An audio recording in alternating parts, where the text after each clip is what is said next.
Please listen. Does anyone else know how the 48 game ends?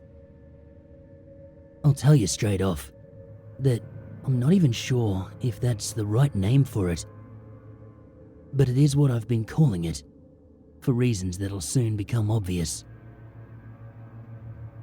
I guess the easiest thing here is to start at the beginning. Well, I mean the start of the game, rather than the origin of the universe or things that are going to get even longer. I'm a writer, also a procrastinator, so I tend to have a lot of time where I do anything but what I actually should be doing. The game is tricky. You don't even know you're playing it at first, not until you're too deep to get out. That was how it was for me. I always sit on the same bench. It's a thing here. If someone sits on your bench or stands in your spot, say on the train platform, you quietly hate them to the grave. Luckily, my bench was free, probably because it was pretty cold and anyone with sense was outdoors for as little time as possible. But me, I like to people watch. This day, though, there was a note there, weighed down with a little rock. Because I'm nosy, I read it. It simply said, "Put me in the trash." And at the bottom of it was the number 48, written in tiny numbers. The bin was right beside the bench, and I didn't want to toss it on the floor. So, like a good citizen, I did what the note said. I noticed there was a little envelope stuck to the back of the bin that simply said, "Open me," with another number 48 at the bottom. So, I did, and inside was a little note saying thanks, and pinned to it was a voucher for our local coffee shop. Like I said, the game is designed this way.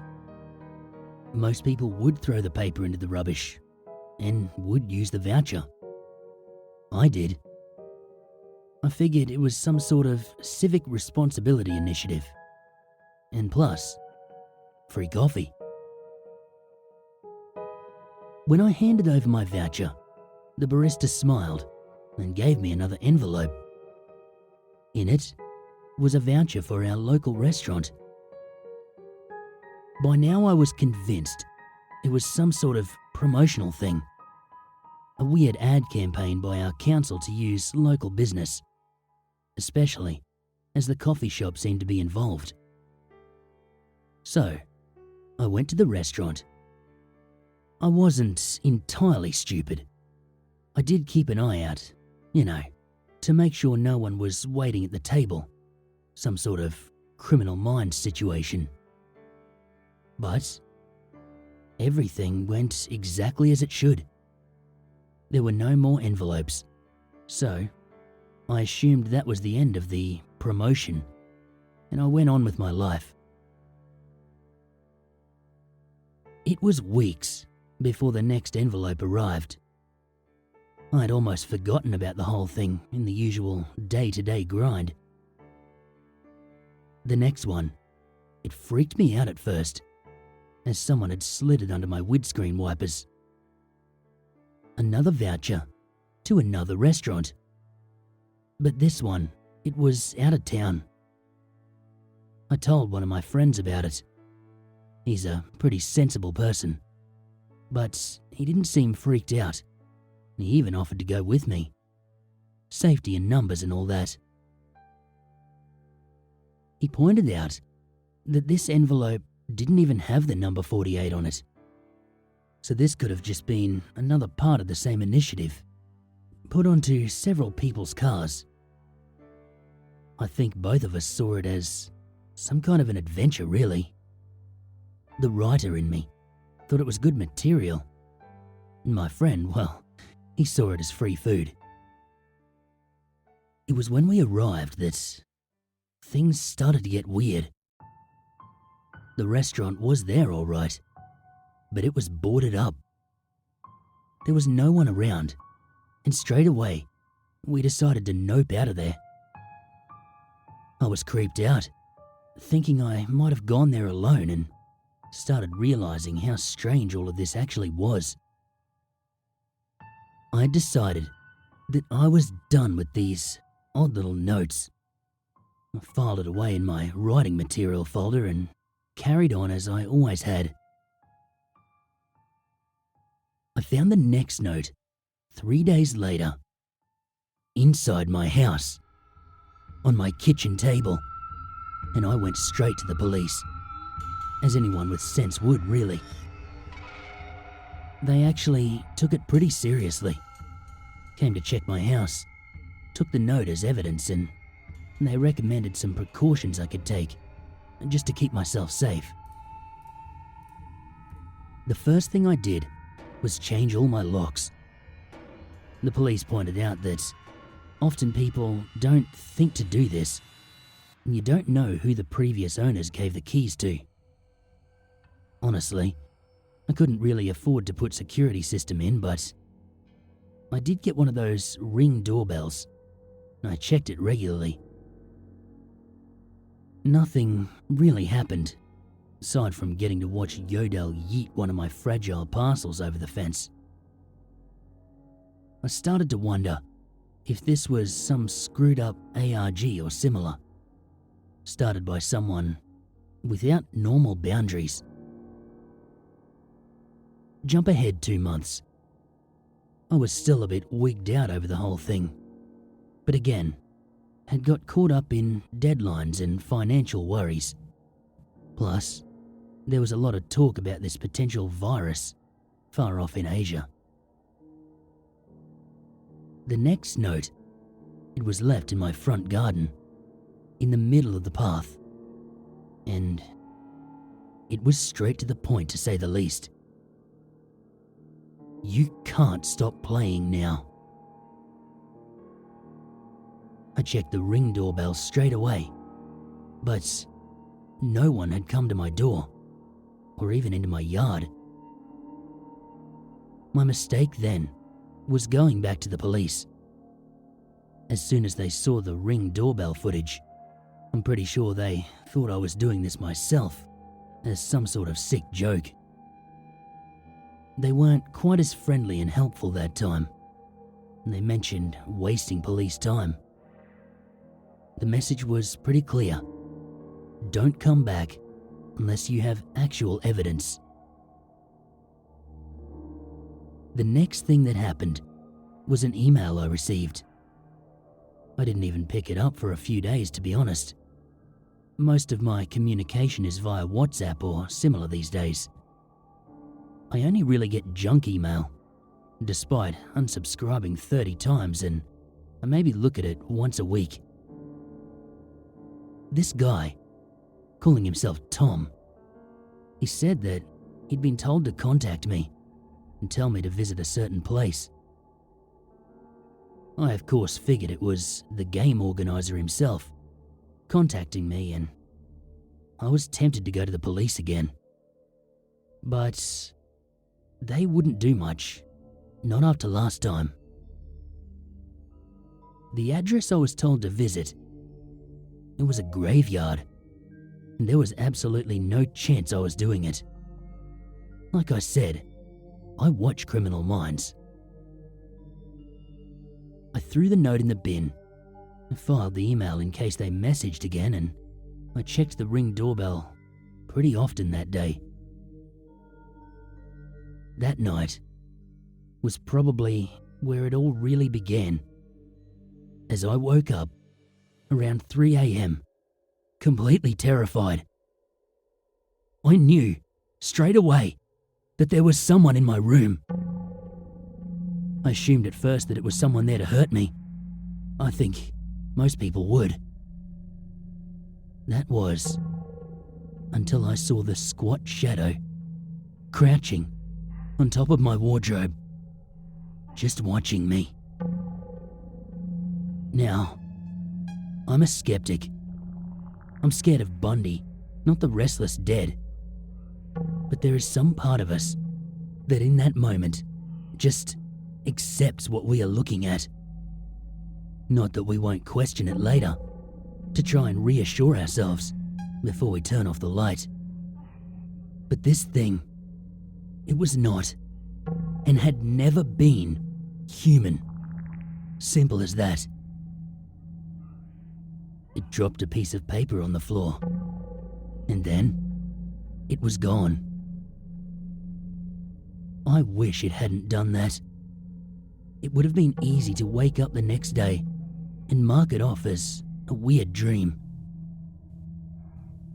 But the paper, it hadn't been there before, so there was no denying this. It's had the same instruction as before, telling me to go to the graveyard. It's hard to describe the feeling the thing left me with, but I did not want it coming back, so against my better judgment, I went to that cemetery. Long story short, I've been playing for a while now. The game has never asked me to hurt anyone, to break in anywhere, or to in any way break the law. I mostly just had to visit odd places. Ever since my nocturnal visitor, all of those places had to be visited at night. They were all cold, lonely places on the edge of nowhere. Cemeteries, countryside houses, boarded up businesses. No one ever tried to hurt me either, though a few times I was convinced I might have a heart attack when I heard a noise nearby. I think that if it had asked me to do something against my own moral code, I might have stopped anyway. I didn't think I could ever hurt an animal or a person, even if I might end up suffering myself. At least, I didn't think so back then. The game is clever that way. It knows people's limits and never pushes you over them. If I'm being really honest here, even though I was creeped out by the whole thing, a part of me found these places interesting, in the same way that some people like gothic novels or grave robbings. It appealed on some level to watch the dark part of me that led me to watch things like Criminal Minds in the first place, or read No Sleep. That desire to be scared. It even respected the COVID lockdown, asking me to go out only once per day, and by then, even a scary old house was a lot better than staring at the same four walls. Or worse, reading about my friends during lockdown who were running marathons or had learned 7 languages, while I sat in my underwear eating crisps. Things are weird now though. I see shadow people. A lot. Everywhere. Lingering around my corridors. And at night. I sometimes hear a scrabbling noise just outside my bedroom door. I tried emailing Tom back, but the email will not go through. This worries me. I think that thing was a minion, and the master is somehow everywhere and nowhere, playing us like puppets. Before today, I have obeyed 46 instructions. One of Tom's was to keep me playing. I guess my role is to bring in some new players. I said that it knows you. It knows what interests you and draws you in with a simple instruction that you're likely to follow. For example, please listen. I'm I'm sorry. If it makes you feel any better, I think the game is building to something. And the fact that it now has new players, it makes me disposable. The Hat Man has been watching me since yesterday, peeping around corners or tiptoeing behind me when I walk around the house in the dark. I am expecting my 48th instruction soon. I doubt there will be a 49. Maybe I'll win some amazing prize. But I keep on thinking of that scrabbling at my door. I think by playing, I've let something into this world. I think the game makes it stronger. Maybe by expanding its players, it is building its energy. Maybe it is an ARG of sorts after all. You have time to try and figure this out. Time that I wasted procrastinating. Good luck. There was a postscript on my 47th instruction that I am to tell you here at the end. You have already obeyed your first instruction by reading this. The second is, before you go to sleep, please turn off the light.